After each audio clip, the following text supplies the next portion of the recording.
Hello നമസ്കാരം, എല്ലാവർക്കും സുഖം തന്നെയല്ലേ? എല്ലാവർക്കും മിയാസ് ഫുഡ് ബുക്കിലേക്ക് സ്വാഗതം.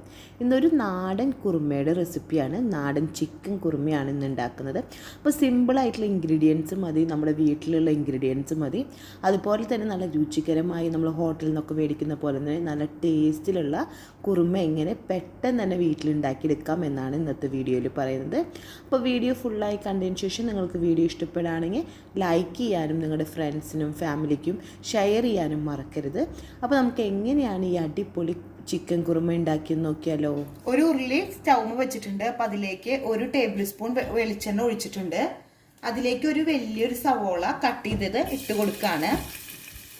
ഈ ഒരു സൈസായിട്ടാണ് കേട്ടോ കട്ട് ചെയ്തിട്ടുള്ളത്. അപ്പോൾ ഏത് സൈസായാലും കുഴപ്പമില്ല, നീളത്തിലോ ചെറുതാക്കിയിട്ടോ എങ്ങനെയാണോ നിങ്ങൾക്ക് ഇഷ്ടമെങ്കിൽ അതുപോലെ കട്ട് ചെയ്തെടുക്കാം. ഒരു 5 പച്ചമുളകാണ്, നല്ല എരിവുള്ള പച്ചമുളകാണ് ഇട്ട് കൊടുക്കുന്നത് കട്ട് ചെയ്തിട്ട്. 2-3 വെളുത്തുള്ളിയുടെ അല്ലിയും അതുപോലെ ഒരു കുഞ്ഞു കഷ്ണം ഇഞ്ചിയും കൂടി കട്ട് ചെയ്തെടുത്തിട്ടുള്ളതാണ്.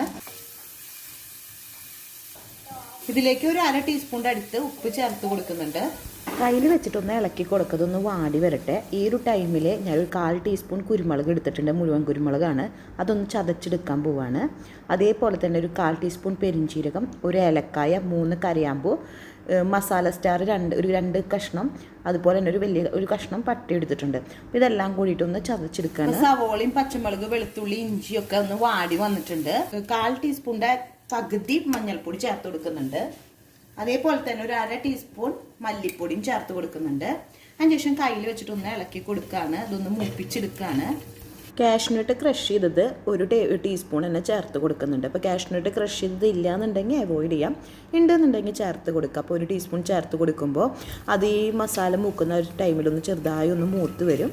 അതിനുശേഷം ഇതൊന്ന് മൂപ്പിച്ചെടുത്തതിന് ശേഷം സ്റ്റവ് ഓഫ് ചെയ്തിട്ട് ഒന്ന് ചെറുതായിട്ടൊന്ന് ചൂടാറാൻ വേണ്ടിയിട്ട് അനുവദിക്കാം. ഇപ്പോൾ ചൂടാറി വന്നപ്പോൾ മസാലകൾ ഞാനൊരു മിക്സിയുടെ ജാറിലേക്ക് മാറ്റിയിട്ടുണ്ട്.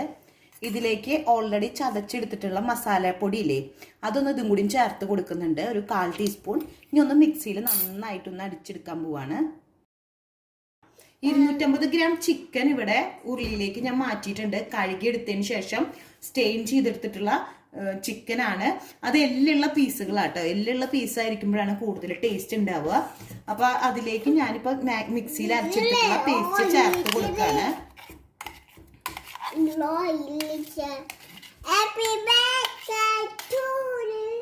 ഒരു ഗ്ലാസ് 2ാം പാൽ എടുത്തു വെച്ചിട്ടുണ്ട്.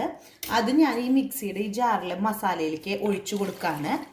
അതും കൂടി ഒഴിച്ചു കൊടുത്തിട്ട് ഈ മസാലയുടെ ഫുള്ളായിട്ടുള്ള സത്ത് കിട്ടിയിട്ട് ഇതിലേക്ക് ഒഴിച്ചു കൊടുക്കാണ്. തേങ്ങാപ്പാലും നമ്മൾ അരച്ചെടുത്തിട്ടുള്ള മസാലയും ചിക്കനും കൂടിയിട്ടൊന്ന് നന്നായിട്ടൊന്ന് മിക്സ് ചെയ്ത് കൊടുക്കുകയാണ്. അതിനുശേഷം സ്റ്റൗ മീഡിയം ടു ലോ ഫ്ലെയിമിൻ്റെ ഇടയിൽ നമുക്കൊന്ന് വെച്ച് കൊടുക്കാം. അപ്പോൾ ഒരു 1/2 മുറി തേങ്ങയുടെ പാലാണ് ഞാൻ എടുത്തിട്ടുണ്ടായിരുന്നത്. അതിൽ നിന്ന് ആദ്യം ഒരു 1/4 ഗ്ലാസ് തമ്പാലായിട്ട് നീക്കി വെച്ചിട്ടുണ്ട് പിഴിഞ്ഞെടുത്തതിന് ശേഷം. പിന്നെ അതിലേക്ക് 1 ഗ്ലാസ് വെള്ളം ഒഴിച്ചിട്ട് ഒന്നും കൂടി അടിച്ചെടുത്തിട്ട് പിഴിഞ്ഞെടുത്തതാണ് ഈ പാല്. നേരത്തെ പറഞ്ഞെടുത്തിട്ടുണ്ടായിരുന്ന കുരുമുളക് ഇവിടെ ചതച്ചെടുത്തിട്ടുണ്ട്. അതും കൂടി ഇതിലേക്ക് ചേർത്ത് കൊടുക്കുകയാണ്. അപ്പം അതിൻ്റെ ഒരു പകുതിയാണ് ഈ ഒരു ടൈമിൽ ചേർത്ത് കൊടുക്കുന്നുള്ളൂ. പിന്നെ എരിവ് നോക്കിയതിന് ശേഷം ബാക്കി പിന്നെ ചേർത്ത് കൊടുക്കാം.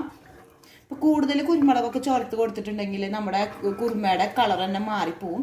അപ്പം അത് കാരണമാണ് കുറച്ച് ചേർത്ത് കൊടുത്തിട്ടുള്ളത്. ഇതിൽ മുളകും പൊടി ചേർത്ത് കൊടുക്കില്ല. അപ്പോൾ ഇതൊന്ന് കുറുകി ചിക്കനൊക്കെ ഒന്ന് വെന്ത് വരണം. അല്ലാന്നുണ്ടെങ്കിൽ നിങ്ങൾക്ക് ആദ്യം തന്നെ ചിക്കൻ ഒന്ന് വേവിച്ചെടുത്തതിന് ശേഷം ഇതിലേക്ക് ചേർത്ത് കൊടുത്താലും മതി കേട്ടോ, മസാല ഇട്ടിട്ട്. ഞാൻ ഇതൊന്ന് മൂടി വെച്ച് കൊടുക്കാണ്. ഒരു 10 മിനിറ്റ് കഴിഞ്ഞിട്ടുണ്ട്. നമുക്കിതൊന്ന് ഇളക്കി കൊടുക്കാം. ചിക്കനൊക്കെ നന്നായിട്ടൊന്ന് വെന്ത് വരണം. ഇപ്പൊ നമ്മൾ ഓൾറെഡി തിക്ക് ഗ്രേവി ആയിരുന്നു. ഇപ്പൊ ചിക്കനിലുള്ള വെള്ളം വന്നു തുടങ്ങിയപ്പോൾ കണ്ടില്ലേ, കുറച്ചും കൂടി ലൂസായി ഗ്രേവി വന്നിട്ടുണ്ട്. ഇത് നന്നായിട്ടൊന്ന് കുക്കായി വരട്ടെ. വീണ്ടും മൂടി വെച്ച് കൊടുക്കാം. അതേപോലെ തന്നെ ഞാൻ ഓൾറെഡി ബീഫ് സ്റ്റൂവിൻ്റെ റെസിപ്പി ഇട്ടിട്ടുണ്ട്. അപ്പോൾ അത് മുകളിൽ സജസ്റ്റ് ചെയ്തിടാം. അതേപോലെ തന്നെ ഡിസ്ക്രിപ്ഷൻ ബോക്സിനും കൊടുക്കാം. അപ്പോൾ താല്പര്യമുള്ളവർക്കാണെങ്കിൽ അത് ആ ലിങ്കിൽ പോയിട്ട് അത് കാണാം. 8 മിനിറ്റ് ആയിട്ടുണ്ട്. നമുക്ക് വീണ്ടും ചിക്കൻ ഒന്ന് നന്നായിട്ടൊന്ന് മിക്സ് ചെയ്ത് കൊടുക്കാം. അപ്പം മസാലയുടെ മണമാണ് ഈ മൂടിയൊക്കെ തുറക്കുമ്പോൾ വരുന്നത്. അപ്പോൾ ഈ ഒരു ടൈമിൽ ടേസ്റ്റ് ചെയ്ത് നോക്കിയിട്ട് ഉപ്പ് അതുപോലെ മുളക് കുറവുണ്ടെങ്കിൽ ഇപ്പോൾ ചേർത്ത് കൊടുക്കാം. ഞാനൊരു പച്ചമുളക് ഒന്ന് ചേർത്ത് കൊടുക്കേണ്ട ഒരു ഭംഗിക്ക് വേണ്ടിയിട്ട്. അതേപോലെ തന്നെ ഒരു നുള്ളു ഉപ്പും കൂടി ചേർത്ത് കൊടുക്കുന്നുണ്ട്. ഒന്ന് മിക്സ് ചെയ്തെടുക്കാം. അപ്പോൾ നമ്മുടെ ചിക്കനൊക്കെ നന്നായി വെന്ത് വന്നിട്ടുണ്ട്. നമ്മുടെ ഗ്രേവിക്കും കുറച്ച് തിക്കായി വന്നിട്ടുണ്ട്. ഈ ഒരു ടൈമിൽ ഒരു 1/4 ഗ്ലാസ് തമ്പാലാണ്, ആദ്യത്തെ ഫസ്റ്റ് പാലാണ്, അതും കൂടി ഒഴിച്ചു കൊടുക്കുകയാണ്. മിക്സ് ചെയ്തിട്ട് ഒന്ന് തള വരുമ്പോൾ സ്റ്റവ് ഓഫ് ചെയ്ത് കൊടുക്കാം. ഇപ്പോൾ ഇത് കുറുമ തള വന്ന് തുടങ്ങിയിട്ടുണ്ട്. ഈ ഒരു ടൈമിൽ സ്റ്റവ് ഓഫ് ചെയ്ത് കൊടുക്കുകയാണ്. തമ്പാൽ ഒഴിച്ചതിന് ശേഷം നന്നായി തിളയ്ക്കാൻ പാടില്ല, അപ്പോൾ നമ്മുടെ പാല് പിരിഞ്ഞു പോകും. ആ സ്റ്റവ് ഓഫ് ചെയ്തിട്ട് ആ ചൂടോടക്കനെ തന്നെ ഇതിലേക്ക് ഒരു 1/2 ടീസ്പൂൺ വെളിച്ചെണ്ണയാണ്, പച്ച വെളിച്ചെണ്ണ ചേർത്ത് കൊടുക്കുന്നുണ്ട്. അതേപോലെ തന്നെ ഒരു 1/2 ടീസ്പൂൺ മല്ലിയിലയും ഒരു തണ്ട് കറിവേപ്പിലയും ചേർത്ത് കൊടുക്കുകയാണ്. അപ്പോൾ ഒരു നല്ലൊരു ഫ്ലേവറിന് വേണ്ടിയിട്ടാണ്. അപ്പോൾ വീട്ടിലുണ്ടെന്നുണ്ടെങ്കിൽ എന്തായാലും ചേർത്ത് കൊടുക്കണം. അതിന് ശേഷം ആ ചൂടോടക്കനെ ഒന്ന് മിക്സ് ചെയ്ത് കൊടുത്തിട്ട് ഇതൊന്ന് മൂടി വയ്ക്കാം. അപ്പോൾ 2 മിനിറ്റ് കഴിഞ്ഞിട്ട് ഇത് ഓപ്പൺ ചെയ്തെടുക്കുമ്പോൾ നമ്മുടെ ഈ ചിക്കൻ കറിക്ക് മല്ലിയിലയുടെയും കറിവേപ്പിലയുടെയും പിന്നെ ആ പച്ചവെളിച്ചെണ്ണ ഒഴിച്ചൊരു പ്രത്യേക ഒരു ടേസ്റ്റാണ്.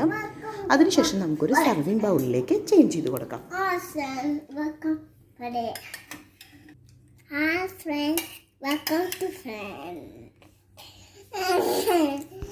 ഇതിൻ്റെ മുകളിലേക്ക് ഭംഗിക്ക് വേണ്ടിയിട്ട് 2-3 പച്ചമുളക് നടുവേ കീറിയിട്ടും അതേപോലെ തന്നെ മല്ലിയിലും 2-3 തണ്ടൊന്ന് വെച്ച് കൊടുക്കുന്നുണ്ട്, ഒരു ഭംഗിക്ക് വേണ്ടി മാത്രമാണ്.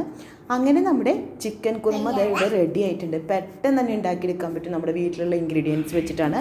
അന്നത് കഴിക്കുമ്പോൾ നമ്മുടെ ഹോട്ടലിലൊരു ടേസ്റ്റും കിട്ടും. നല്ലൊരു അടിപൊളി ചിക്കൻ കുറുമയാണ്.